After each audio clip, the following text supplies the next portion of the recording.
Front Radio.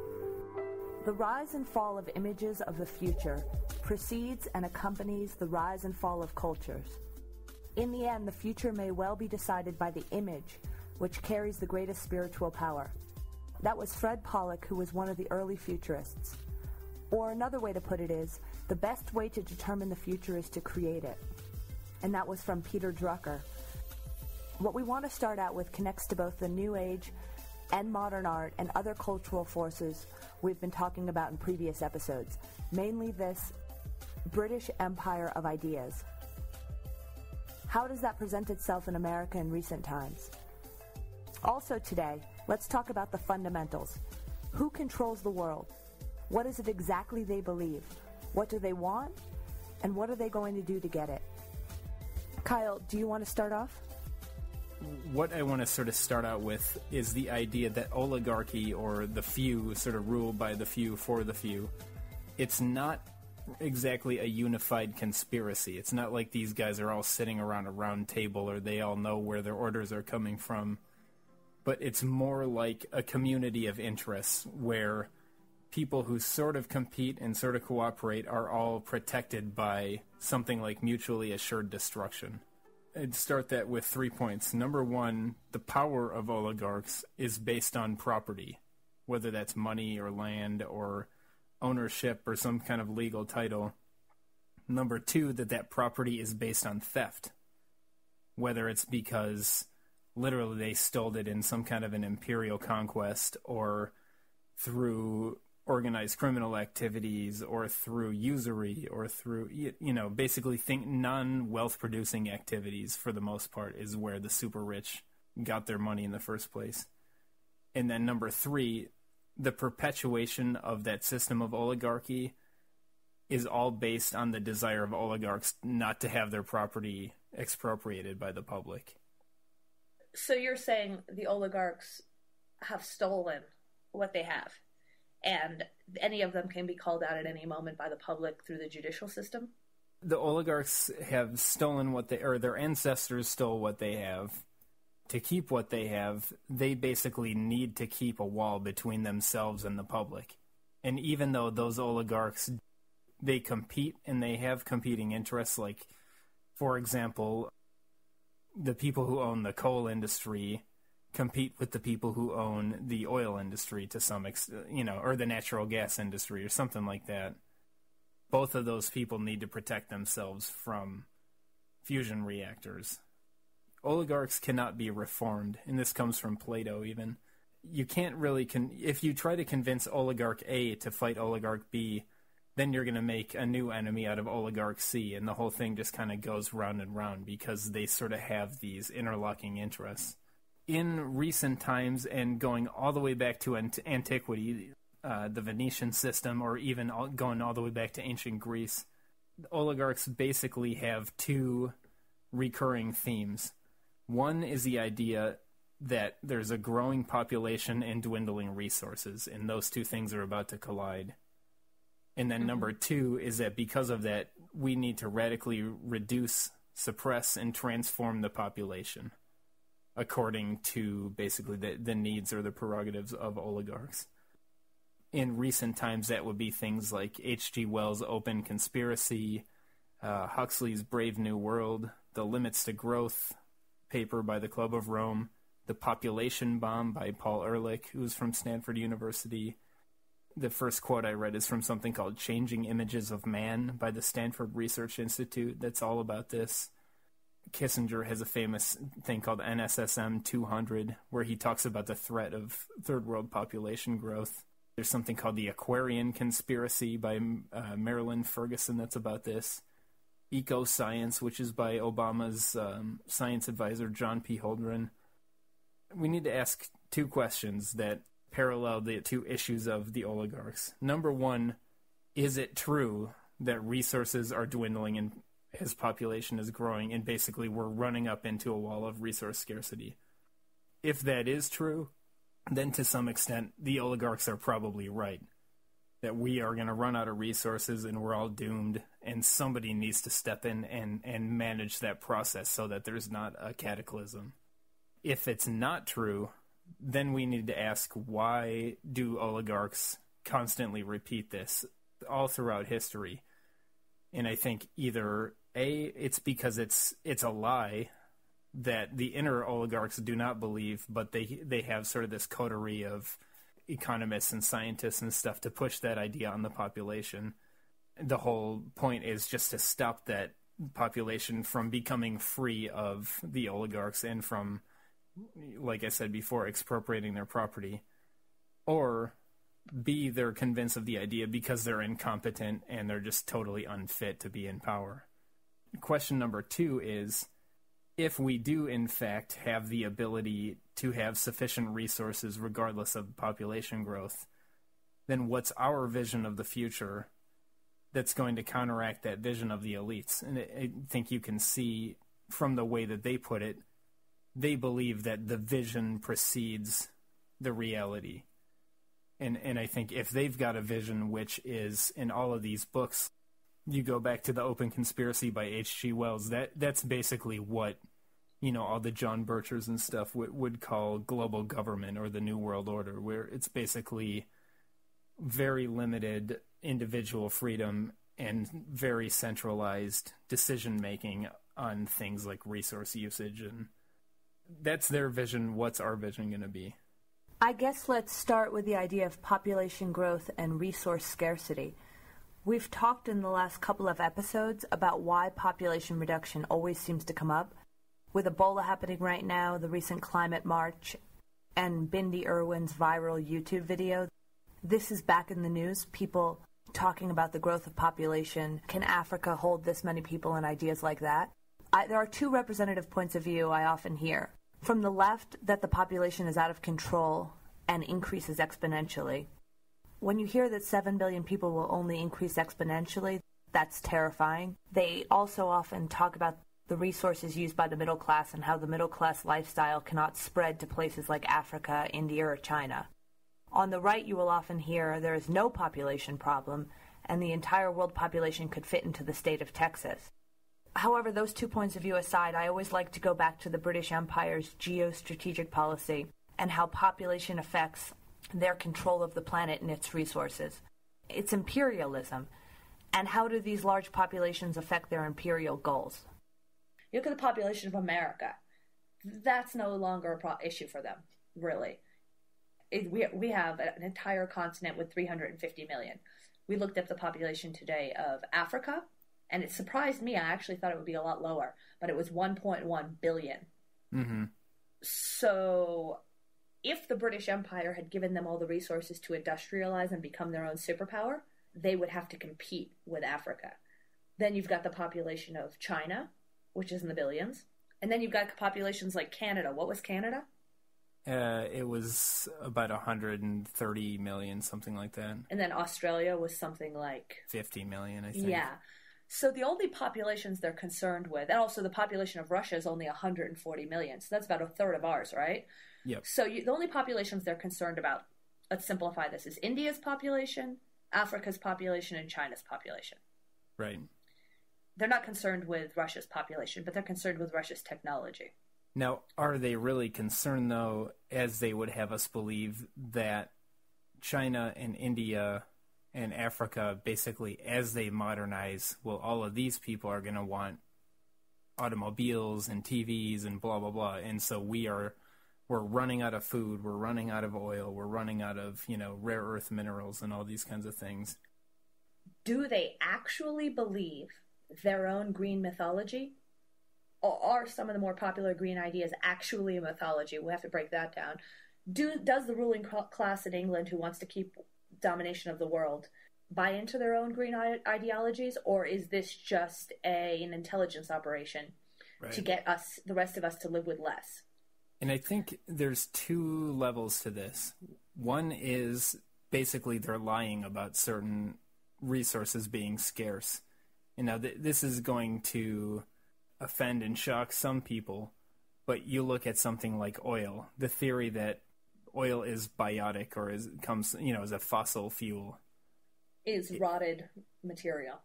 Right. Is, dinosaur juice and rotted Right. ferns and stuff. However those dinosaurs got to the bottom of the ocean, we'll never know. I don't know if we want to touch that. That theory is controversial in certain places. Russian scientists don't believe that in peak oil. They don't believe in biotic oil. They believe oil is basically it comes out of a geological process. Yeah, but I think we can all agree whether oil regenerates itself and there is no such thing as peak oil. Mm-hmm. It's not a good fuel source, Kyle. No, I agree. No, let's not call it fossil fuel, but call it a hydrocarbon. Okay, well, I don't think anybody thinks that hydrocarbons are an ideal fuel source. No, I would agree. I think that there's a certain convenience to them because it's easy to ignite them in an internal combustion engine and get the thing to run. You can get a lot of efficiency out of the new diesel engines and stuff like that. There's a whole series of complicated arguments. But I haven't met a left person or right person or anybody that, says to me, oh, fracking is the way forward. No, absolutely not. Right. In any event, yeah, like you're saying, you don't want to have an entirely hydrocarbon economy or energy system.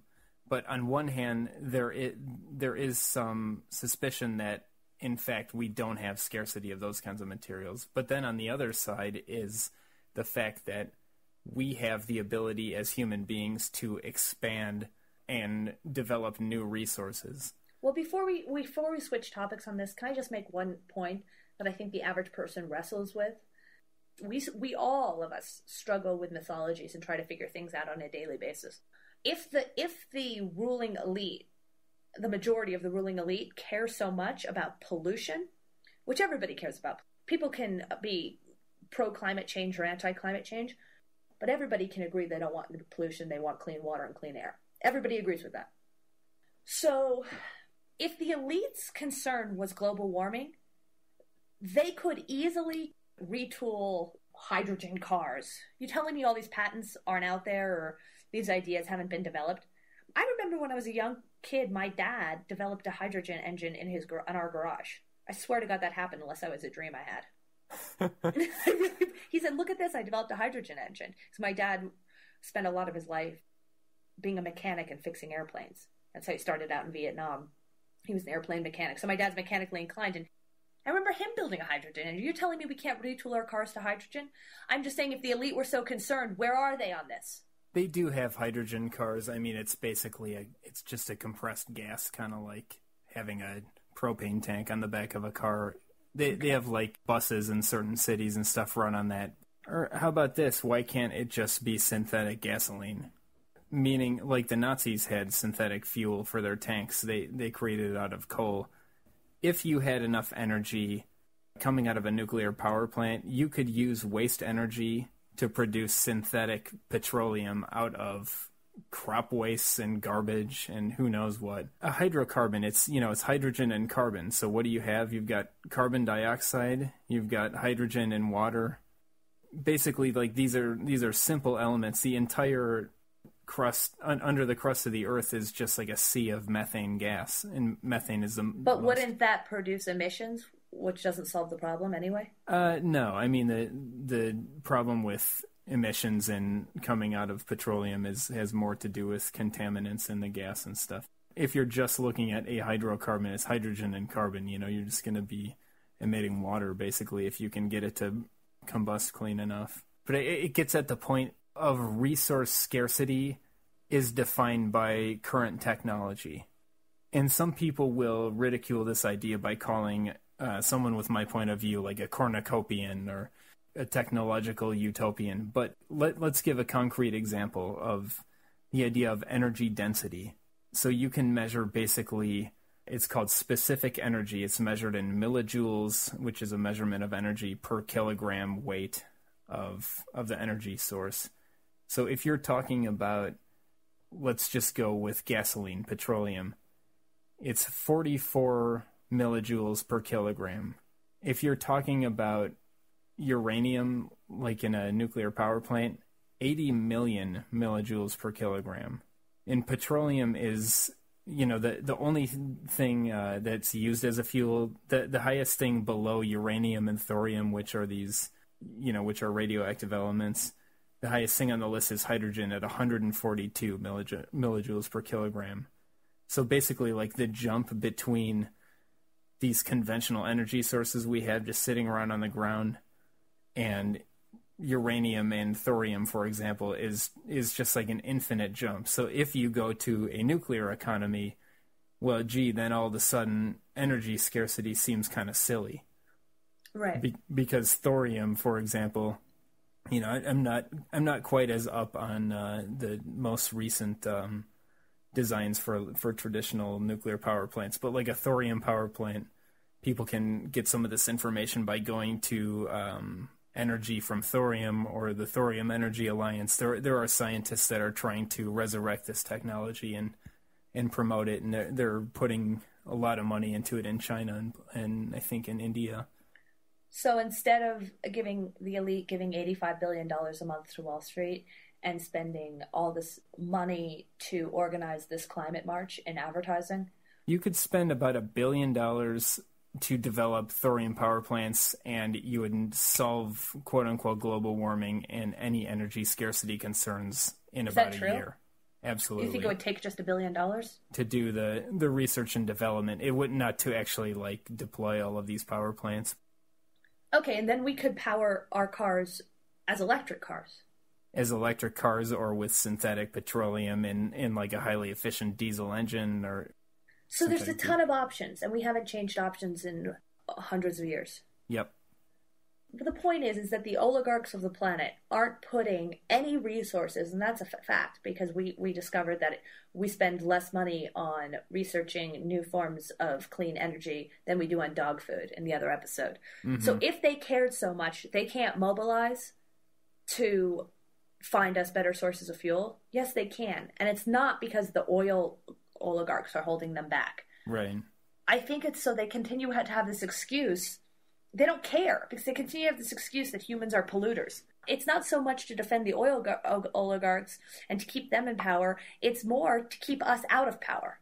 Yeah, I think that's exactly what it is. Because you just think about, I always come back to energy because it's such a central, it would be sort of like a flywheel that powers all of these new industries and new possibilities. Like, if you're concerned about pollution, and why would you not be, just imagine what, you know, basically infinite energy would allow you to do. Maybe, you know, there are people that talk about technology to transform garbage back into its base elements.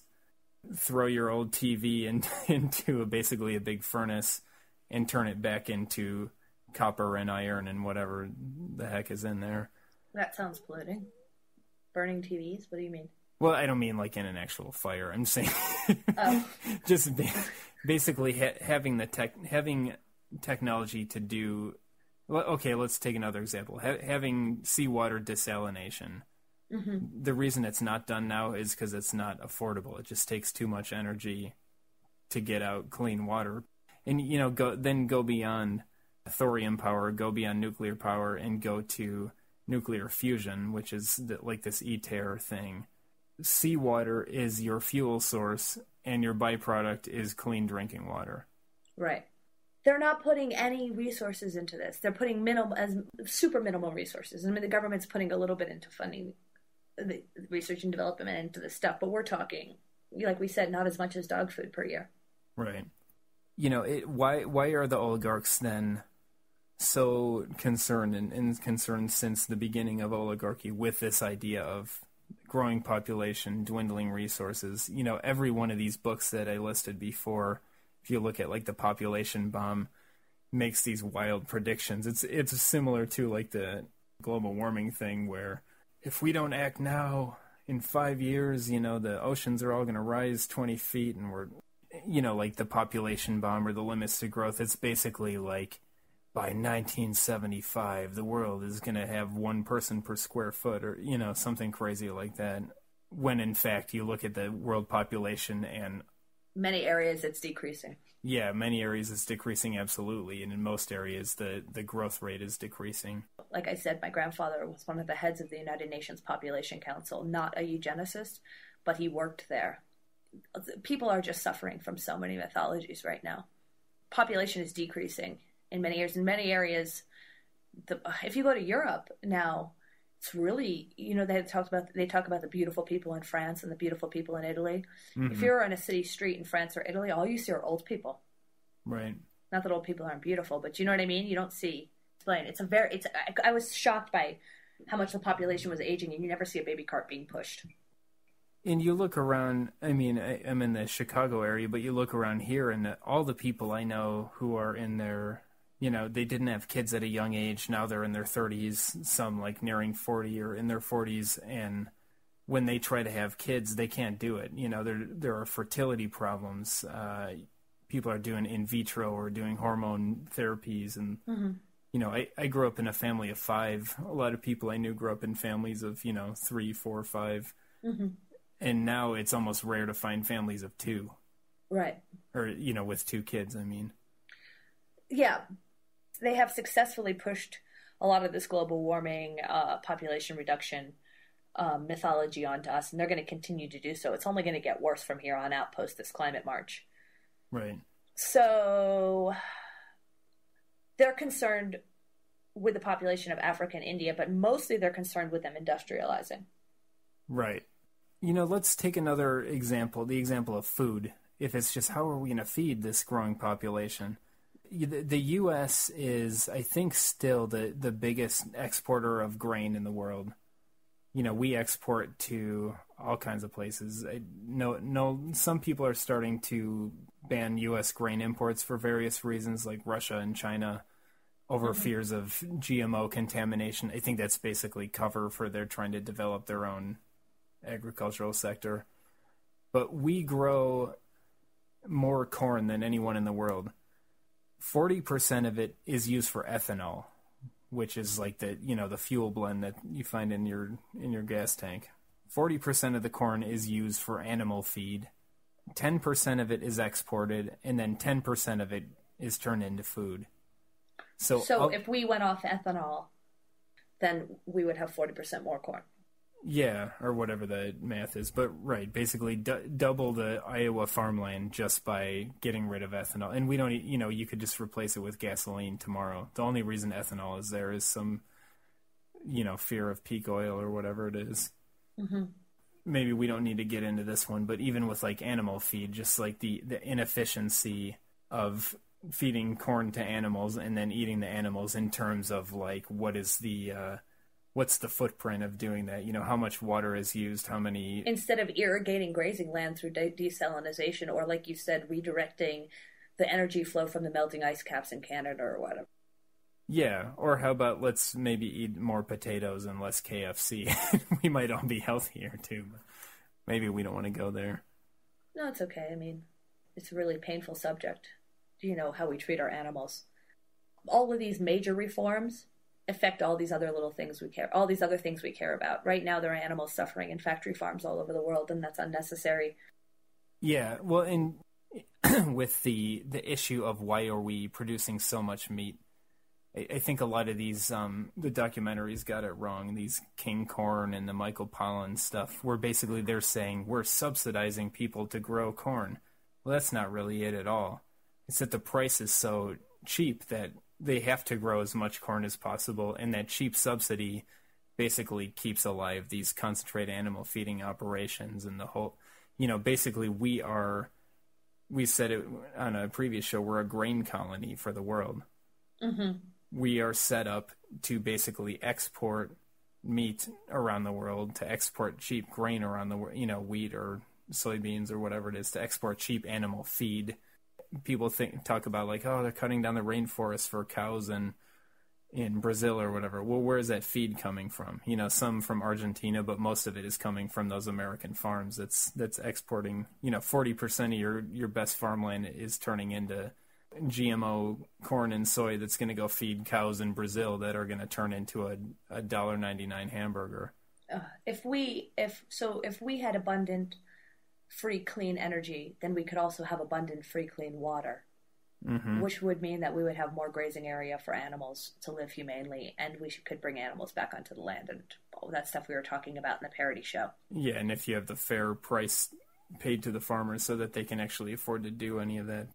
Do you want to get into okay, if the vision of the what is the vision of the oligarchs in your mind? For if when you look at Brave New World or you look at the Open Conspiracy or these kinds of things, what is it that these people really want, and how does that sort of fit into their where they derive their power? Well, your social position determines your social consciousness, right? Mm-hmm. Then when you get into the position of becoming an oligarch, unless you're, and then there's those who are born into it mostly.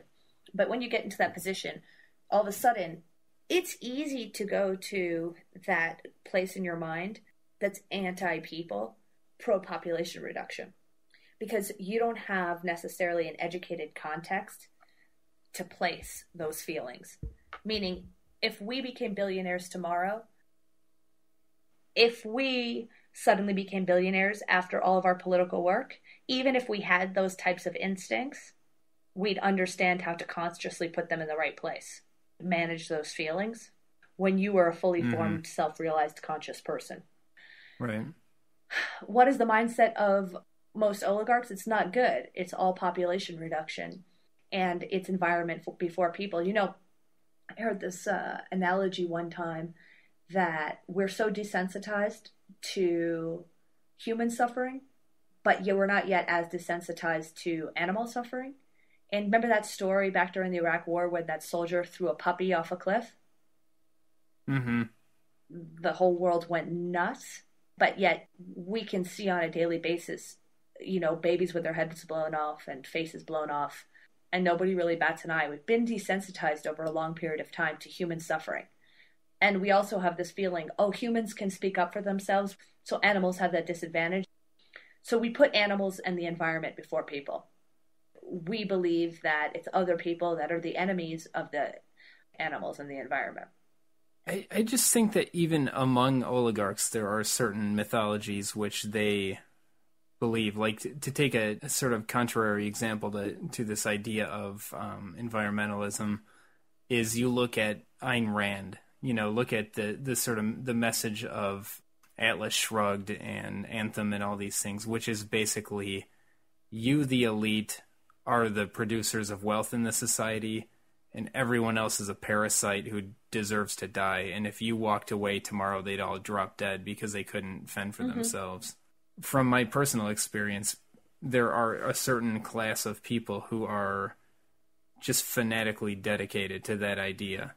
And those people tend to be ones that do not produce actual utility for society. They're ones that produce money for themselves, usually through some kind of a scam or, people just that believe the mythology that money equals wealth equals value to the world.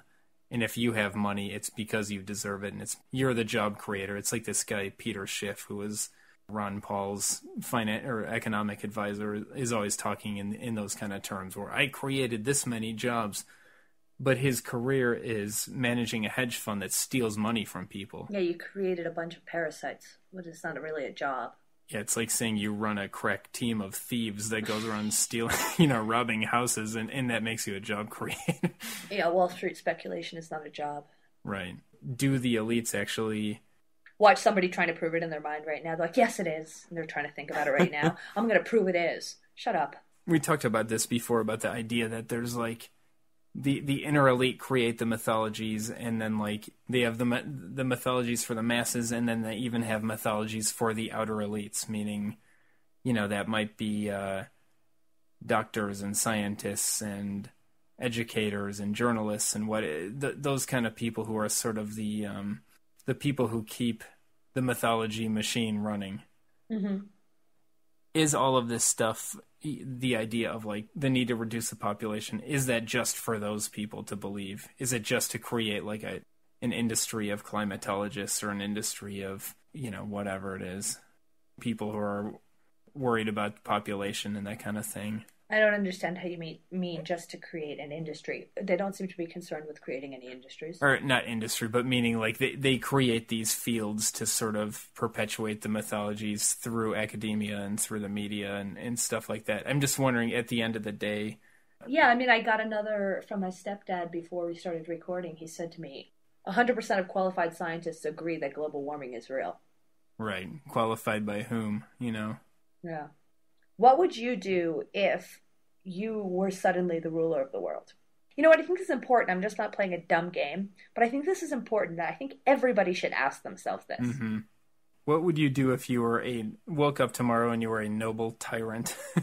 What would you do? And ask yourself, because you know what? A lot of my friends who act like they're these activists, leftists, whatever, even right-wing activists, just these like pro-human race. You know what they say to myself? They go, God, maybe they're right. Maybe we should decrease the population. Mm-hmm. That's a weird instinct, like any other base instinct. Remember that Stanford experiment where if you could cause pain to another person without them knowing? Right.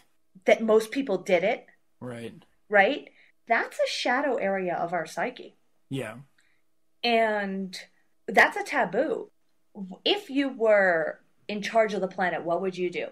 I'll name one and then maybe you name one or vice versa. But I would like to know, in all honesty, what would be like some of your first policy choices? And you could just kind of go down the list from the United Front Against Austerity policies. For me, I think the most effective and immediate, the most bang for your buck right away would be to nationalize the Federal Reserve and just start flooding the real economy with zero interest credit, because you would completely undercut a big part of Wall Street, and you would basically give people the means to undertake projects of large infrastructure all the way down to you'd allow somebody to refinance their house at zero interest.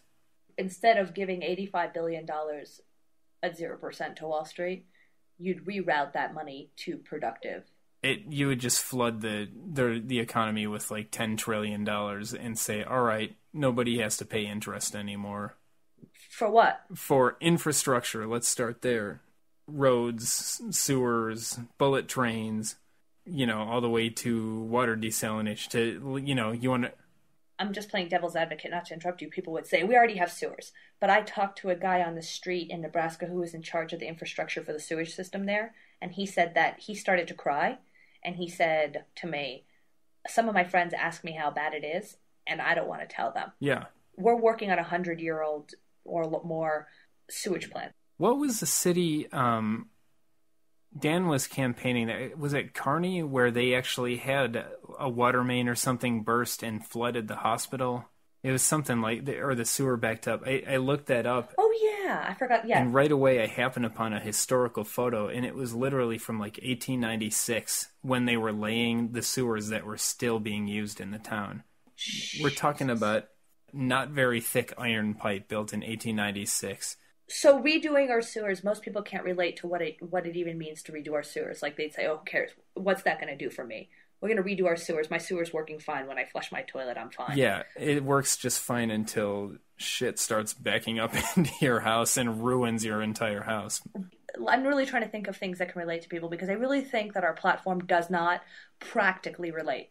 People think it's too abstract because it's all economic. For anyone out there that has a mortgage, that gets my wheels turning when you just think about, you go look at your mortgage statement, and it's always done sort of so that up front you're paying mostly interest, and then on the back end you're paying mostly principal, or like the actual value of the loan. Take the interest out of there completely. Right now you've got a 30-year loan. Oh, so you just jumped to Federal Reserve financing at 0% your primary mortgages. Yeah, I'm just saying let's move past infrastructure. We can come back to that. Just on a very selfish and simple level, take all of the interest payments out of your loan. Let's say student loans too, and your student loan, but especially a mortgage. Let's say you've got a $200,000 mortgage. Over 30 years, you'll probably pay about $200,000 in principal and another $200,000 in interest. So just cut your mortgage in half. How would you like to do that? Basically, at no cost to anybody. It's the same kind of principle, because you look around. That's exciting. And basically we can do that by nationalizing the Federal Reserve. You could do it like that. There's no theoretical problem why it won't work. It's been done in other ways in the past. The only reason it's not being done is because sitting out there is Bank of America and they want their cash. It's because it's not being done because the public isn't demanding it, because mass traction issues are legalizing marijuana, Mm-hmm. which all whatever, get all the black youth out of jail, please, immediately. Nobody should be in jail for drug possession. We get that. Well, it's like, really, yeah, go smoke your joint and enjoy your job at Starbucks and your overpriced home. You can't even afford a home if you're working at Starbucks and smoking your joints. You'll spend all your money you make from Starbucks buying joints once it's all legal to live in your mom's basement. That's a great future. To go back to infrastructure, so, you've got the sort of mundane stuff, like there was an interesting one from California where they use this thing called a capital appreciation bond in a school district. It was basically like the district had a number of schools, let's say like 10 schools. They needed to do updates to certain things. They needed to weatherize them. They needed new roofs. They needed to fix a couple of the HVAC systems, that kind of thing. And I can't remember the exact numbers offhand. They had to borrow from the future value of the real estate, and that became their collateral. And then up front, they paid no interest for like 5 years. And then after 5 years, the interest payments ballooned, so that over the life of the loan, which was like 30 years, they paid the principal of the loan 10 times over in interest. Just really quick, say it was $100,000 worth of repairs that needed to be done. They didn't have the cash. They were going to pay $1 million for this loan because they didn't have, because they couldn't satisfy bond investors that they were creditworthy. So basically, tell those bond investors to go to hell. Here's your $100,000. Pay us back in even increments with no interest over the next 50 years. And that doesn't cost anybody anything. And it can be done tomorrow. But people have it can't be done tomorrow because people have an inbuilt defeatist idea. Like Webster had said, they've been down so long, they don't know what up is. Mm-hmm. If you say to them, you can demand 0% loans on a first house from the Federal Reserve, and use the Federal Reserve as a national bank, you know what they're going to say immediately? A $200,000 house would be worth $1 million if that ever happens. I'm not a socialist, but I've studied every type of revolution there ever was. Mm-hmm. And I was thinking about this in terms of the progression from what Engels learned to when he went to England and met Marx, to when Lenin finally implemented the revolution in Russia. What the big reality they came to before Lenin, Marx's philosophy was that the workers were going to naturally, it was inevitable.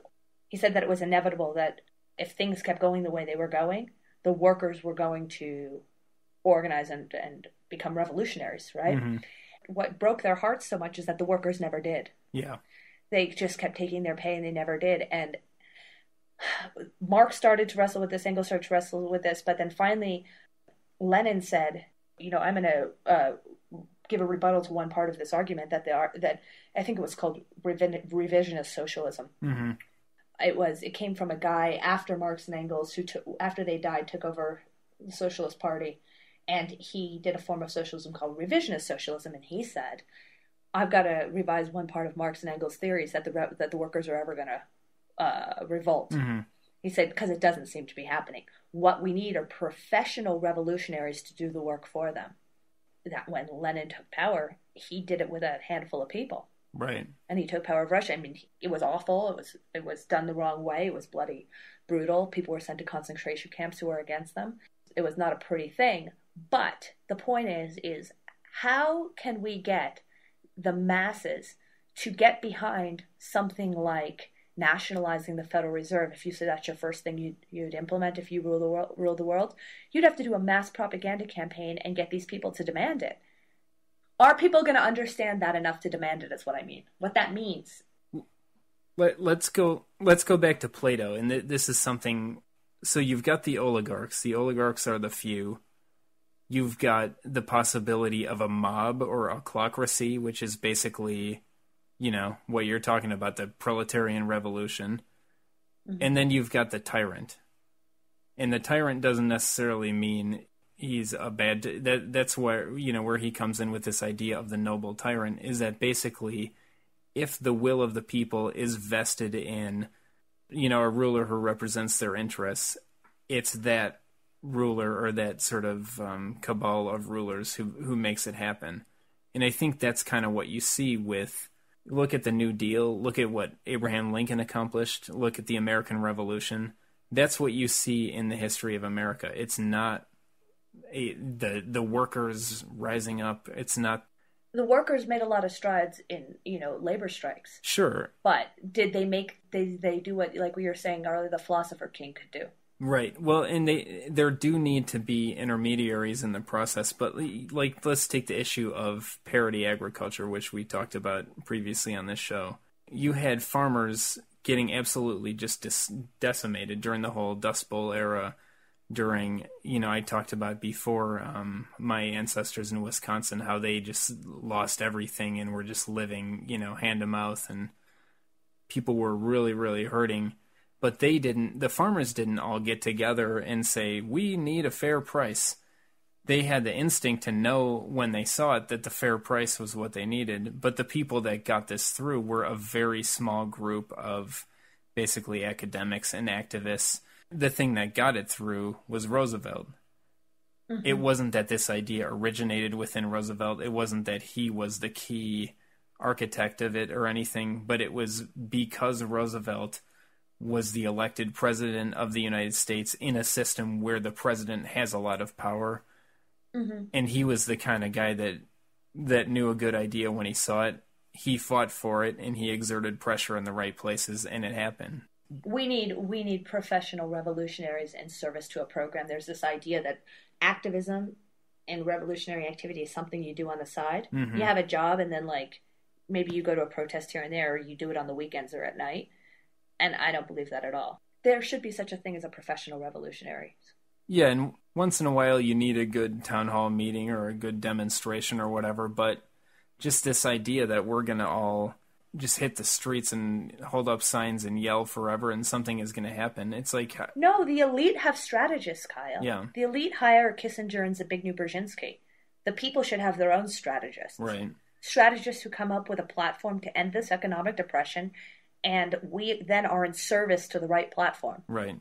As a unified group, we say we recognize that platform, and then the public is in service to that platform, and the professional revolutionaries make sure that they don't stray.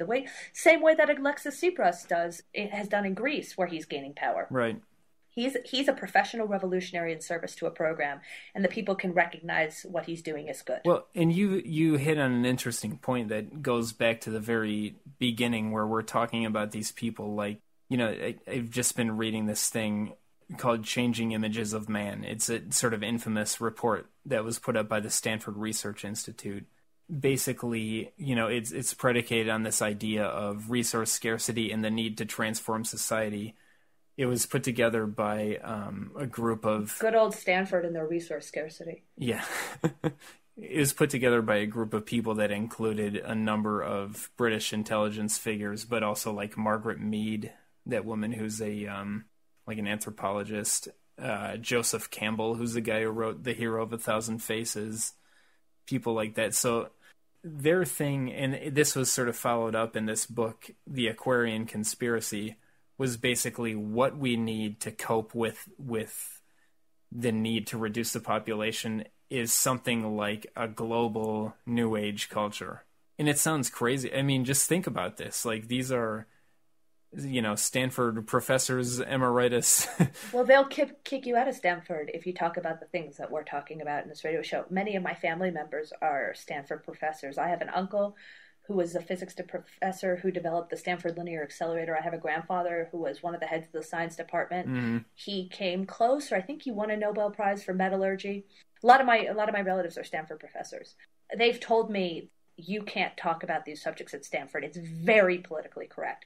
There was a Stanford professor recently who did a YouTube speech I saw actually about him getting kicked out of Stanford because he made this exact same argument about resource scarcity that we're making today. And he was fired from Stanford after 30 years. Well, there you go. And so this group of people comes together and they say, we are going to forcibly transform society into basically... Burning Man times 350 million people. Mm-hmm. And we're going to promote, New Age religion. We're going to promote non-traditional marriage. We're going to promote drug use. We're going to, anything and everything that people, it's kind of, you can see it today if you look with a jaundiced eye at something like Zeitgeist or even someone like David Icke, where it's this sort of the questioning of all traditional modes of living and sort of reforming in this sort of communalist idea. Maybe David Icke is not a fair example there, but... Yeah. So if you were king of the world, you'd immediately nationalize the Fed, and then we'd both probably go down our platform at againstausterity.org, if you go to program, and implement the program right away. That'd be the first thing I'd do. Throw out something that's not in the program that might be, that's just a personal interest of yours, maybe. Just to give an example of something that the elite will never do, but you think needs to be done. I would immediately take the curriculum of all the private best boarding schools. I would take the curriculum of Exeter, Andover, and Eton, and I would study that curriculum, and I would get the best educators from those high schools, and I would implement every single thing that those elite high schools have in every public school in America. And I would build an equivalent of the exact same libraries each of those institutions have in the public schools. And then I would take the way that they teach, meaning in a public school you sit in rows and seats looking up at a teacher. In a place like Exeter you sit at a thing called a Harkness table, which is a round table where all the students sit around it. I would take from A to Z, I'd put it into every public school. That would be one of my things. Yeah. So that education wasn't for the elite. It's funny. I was going to say something similar. I mean, and you can even look at these... Oh, no. Well, no, really. You can look at these other things like Waldorf schools or Montessori schools or what, why is it that people with money get to be free and have their kids free to think and free to explore and free to, figure out who they want to be in life? And then all the kids in public school get to sit in a row and shut their mouths and listen to some football coach tell them, read out of a book about U.S. history that was written by, some board of, or, some panel of a textbook company. It's just insane. It's insane. Yeah, I would add exactly what you said. That would be what I would do for high school, mimic Eton and Exeter and Andover. And then for elementary school and kindergarten, I would mimic Montessori, Waldorf kinds of schools. Yeah. Mixed with classical education. I would study that, and I would make sure that I made the right mix, and then I would have free university.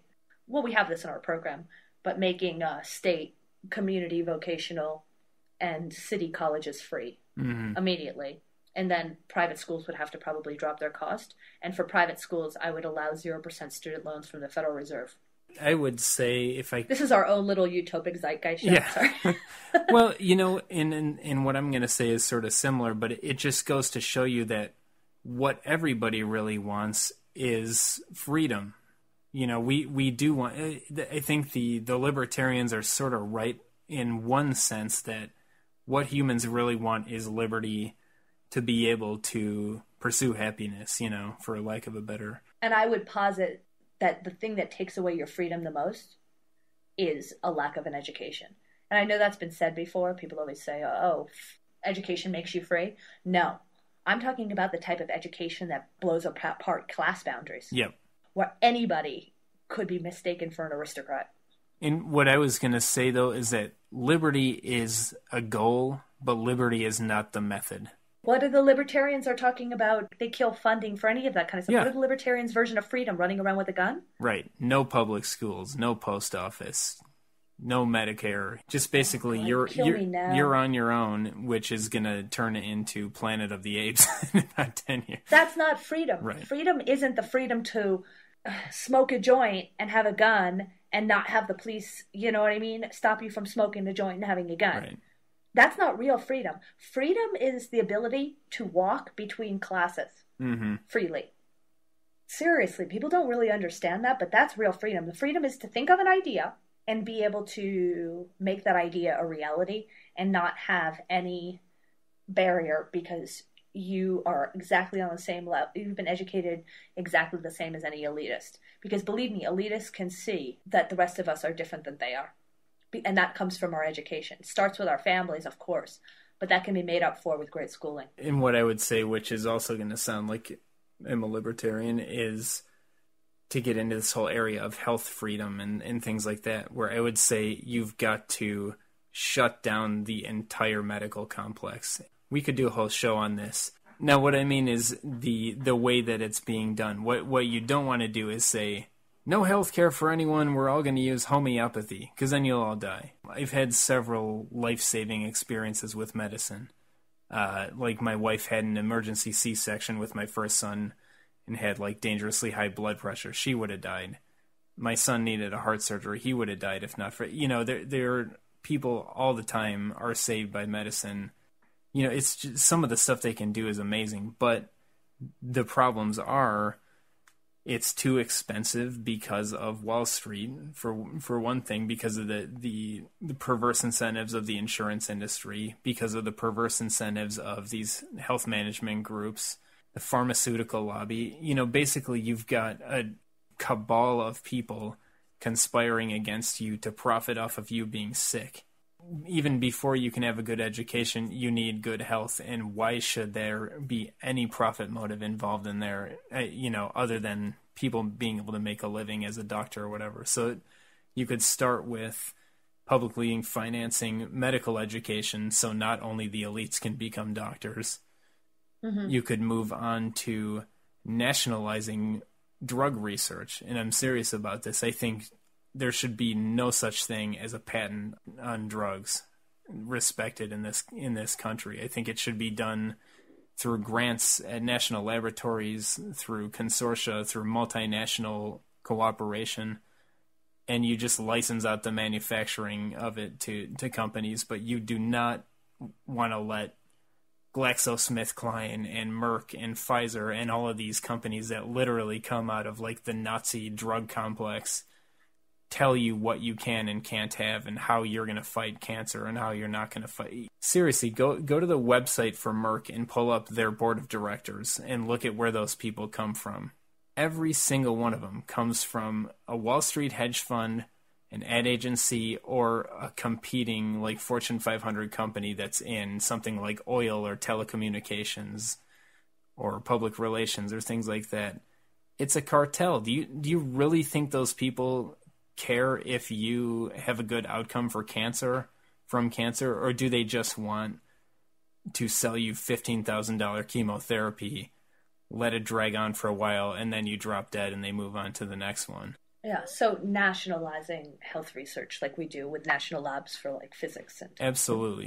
You can have private delivery. You don't have to have every doctor working for the government or even like the drug manufacturers, but you cannot let people monopolize information about how to cure disease and extend life and all that kind of stuff. I think you basically just need to radically open the floodgates on allowing independent investigation and independent information. And, you can't let people be silenced, but you look at all the things that get discovered and then are just shuttered by the drug companies because they can't allow that to get out because it's going to compete with the profits on another drug or whatever it is.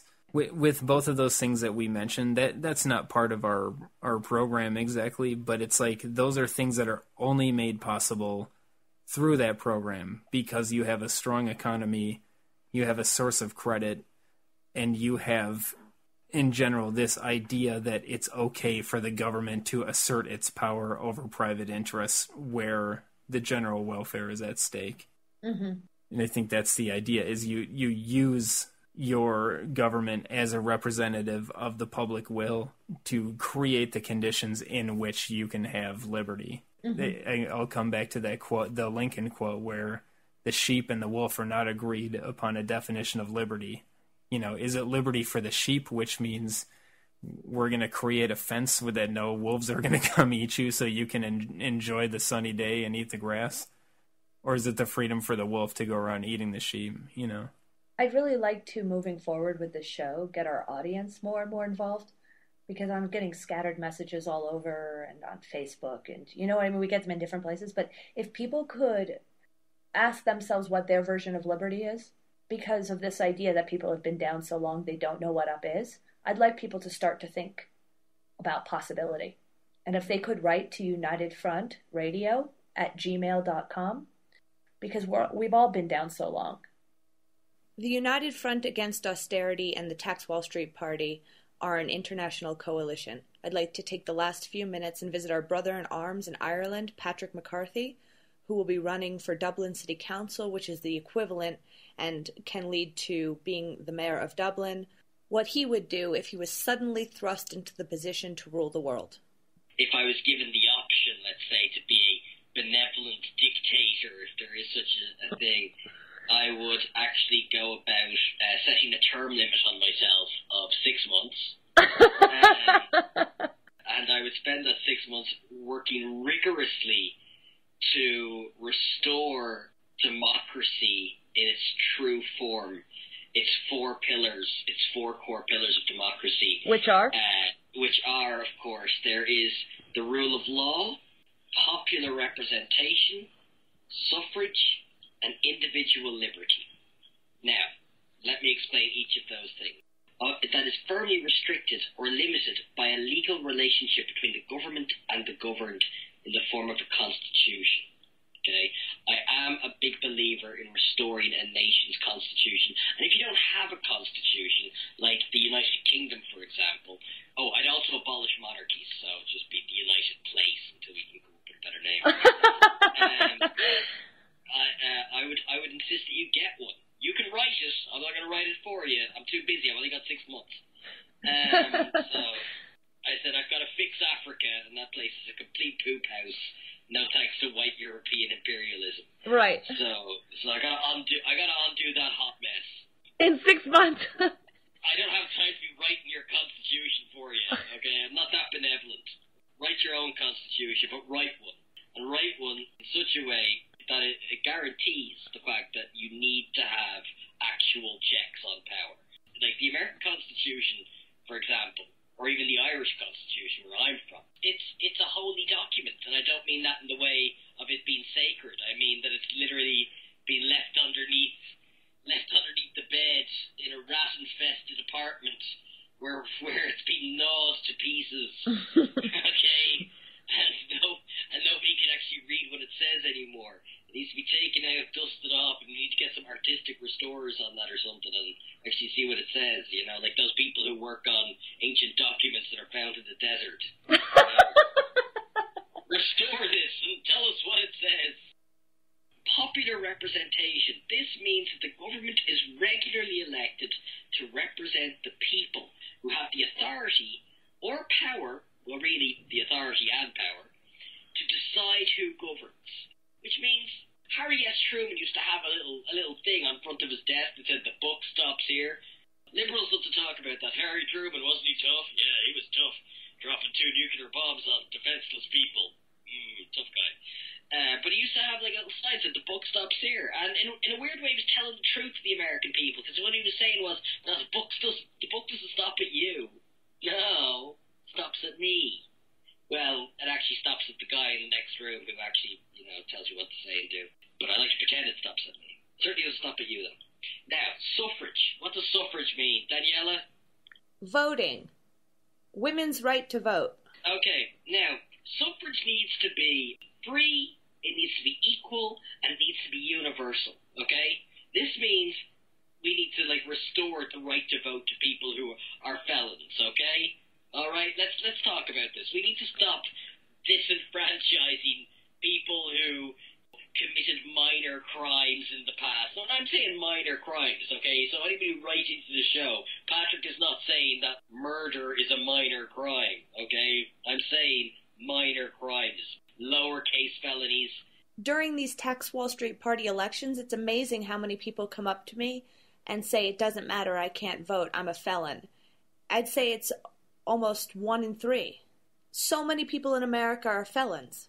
Yeah, and black people are not 1 in 3 people in the United States. We talk about the fact that this is a mass disenfranchisement of the working class, okay? And there are white working class people. But so we need to restore this, because there are lovely people who effed up when they were younger. Why should someone have their right to vote taken from them? Okay, but we're running out of time, so what would be your overriding one thing, your eminent dictatorness? Okay, I would eliminate all aristocracy and redistribute land to people who are landless. I would eliminate private property, not to be confused with personal property. Okay? Nobody wants to come for your toothbrush. Yes, we want to come for your factory. Okay?